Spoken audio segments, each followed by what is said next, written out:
All right, welcome back to Let It Rip. Michigan's cannabis industry, I tell you what, it is booming. Sales going into the millions of dollars. But I tell you what, there's some controversy regarding whether caregivers are cutting into the business of dispensaries, provisioning centers as they like to be called. And then what about that black market? Joining me right now, Jerry Millen. He is from the Greenhouse of Walled Lake, and cannabis attorney Barton Morris. Gentlemen, thank you for joining me. There we go. There they are. Jerry, let me start with you, first of all. As a person who sells marijuana, do caregivers, people like Granny that we showed earlier, do they threaten your business because they can grow it and sell it cheaper than you can sell it? Charlie, absolutely not. The caregiver system, which I used to be a part of, I used to be a caregiver. That's how I got into cannabis. So we opened the greenhouse. It was a process. But let me state equivocally, or unequivocally, that caregivers do not hurt the legal system, period. It hurts corporate weed, or corporate greed, as I like to call it. What really hurts the system, there's two different things here, caregivers and the black market. Caregivers, you should absolutely be able to grow your own cannabis or help patients, which I did. The black market, you have people hiding behind the word caregiver. I know people that are putting up $1-million buildings, growing illegal cannabis, making millions of dollars every year. They're not caregivers. They say they are, but they're not. Caregivers, absolutely. So, Jerry, but can't those caregivers, though, but can't they provide the same or better medicine that you can provide at a lower price? You know, the prices on licensed, state-tested, regulated cannabis has come down drastically over the past year.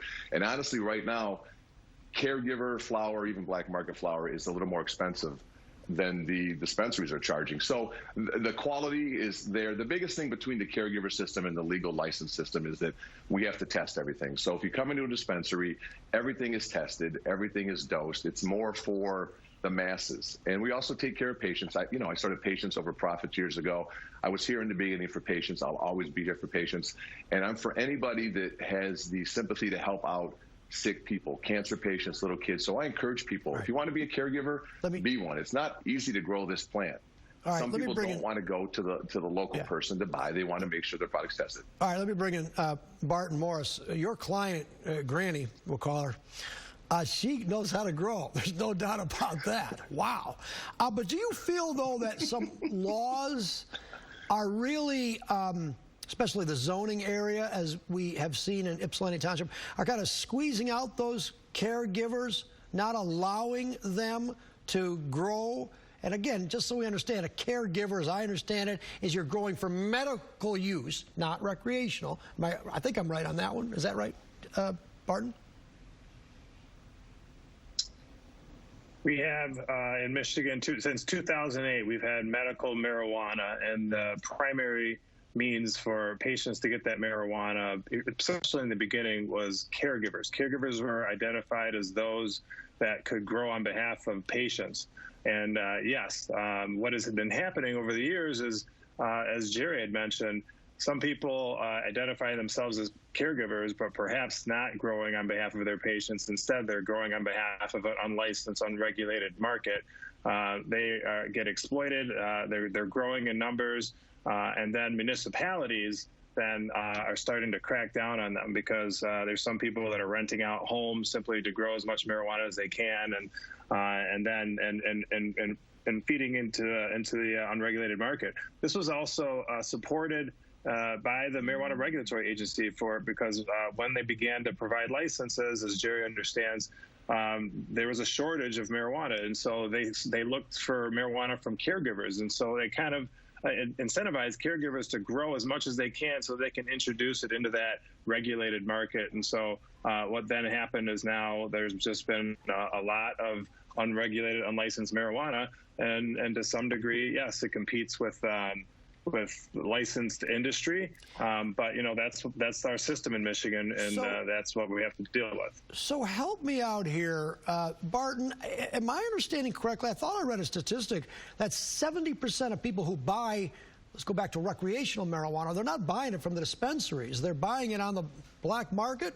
Or, as you say, maybe these caregivers that are not really caregivers for medical people. They're just growing it and selling it. Is that statistic accurate, Barton? Well, actually, I think what the statistics said was there's 70% of the transactions occurred outside of the licensed regulated market. And that was 2020. We see that the numbers, the sales for regulated sales continue to increase. Just in June of 2021, it was $107 million. So the state of Michigan is on track to have about a $3.5 billion sales in both medical and recreational marijuana. I'd say that over time, that's going to continue to increase, and the number of transactions outside of the regulated market will decrease. So Jerry is smiling there. He's $3 billion now, $4 billion next year. Jerry, you're standing clean up. But I mean, is your competition the black market? Our competition, I don't believe, is the black market per se, because people that come to the greenhouse of Walled Lake want a state-tested, dosed properly, and they want to ask questions. We have safe products. Yeah, but they've got to pay more for it, though. They can go to Granny, but they have to pay more for your stuff. They go to Granny, and maybe not Granny that we're talking about, some other Granny. No. And get it cheaper. No, Charlie, the black market is the prices are on par now. It is not cheaper in the black market. And here you're getting it tested. The prices in cannabis has come down drastically. The problem you have, Charlie, you can tell right now, it's only me and Barton on the show. Where is the MCMA, the Marijuana Cannabis Manufacturers Association? They're the ones that want to change the caregiver laws. They're not here because they need to just be quiet, because they're swatting a hornet's nest. You have companies like Loom, which is owned by Bell Tire. A lot of people don't know that. Green Peak, they own the Sky dispensaries. That is corporate weed.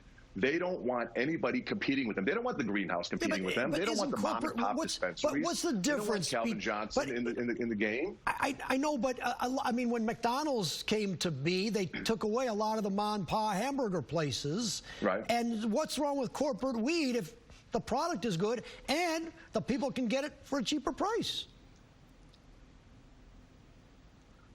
Well, the problem is they're riding our coattails. I was a caregiver. There's thousands of caregivers out there, people that have worked their butts off to get in the regulated market. Mom and pops, there's plenty of room for everybody. But unfortunately, the people with the most money want to crush us. That's why they want to crush real caregivers. They want to crush the black market. They want to crush the mom and pops. Right. Let me that's just not right. We fought for this for 20, 30 years. Hold on, Jerry. Let me just get Barton real quick. I got 30 seconds only. Shouldn't the feds legalize marijuana? Wouldn't that help a lot, Barton? Of course it should. Of course, the federal government should legalize marijuana, or at least allow states to have their own policy about marijuana. Allow different states to engage in interstate commerce. But I also want to remind everybody that any adult over the age of 21 is allowed to grow marijuana, up to 12 plants in their own home. So that will also contribute to some type of competition, but it's not supposed to be competitive. Some people want to grow it in their own home. Some people want to buy it from dispensaries. Hold that thought. We're not done. Final thoughts coming up after this.